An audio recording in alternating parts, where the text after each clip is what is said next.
Nagpasigarbo ang mga partisipante sa ilang safe sex pledge atul sa gipahigayon nga safe sex and reproductive health activity subay sa pagsaulog sa Family Planning and Reproductive Health Month. Ang maong kalihukan kabahin sa pagsaulog sa safe sex and reproductive health nagtumong sa pagpalapnag sa kahibalo bahin sa husto ug luwas nga pamaagi sa pag-atiman sa kaugalingon o sa relasyon aron malikayan ang sakit na sexually transmitted infections o HIV, kahimtang nga dili andam sa pagpanganak ug aron palig-unon ang responsableng pagpamilya.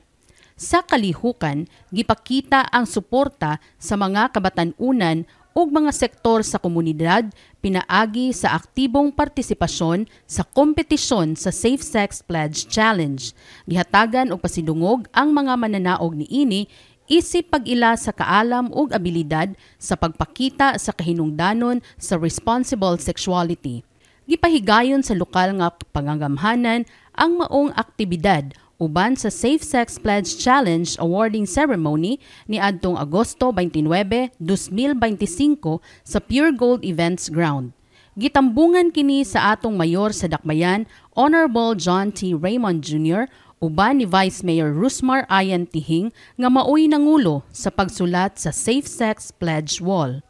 Aduna pod ang atong mga bisita ug kaabag sa programa gikan sa Department of Health, Center for Health and Development, Negros Island Region. Ang maong kalihukan dili lang pangkompetisyon kundili usa-usab ka oportunidad aron mapahimangnuan ang tanan nga ang pagpractice sa luwas nga pakigrelasyon usa ka yawi sa maong panglawas ug hapsay nga kaugmaon. Gikan sa City Health Office, kini si Sharmela Ridad, LGU News Correspondent. Ibayaw, bayawan, kita ang bayawan.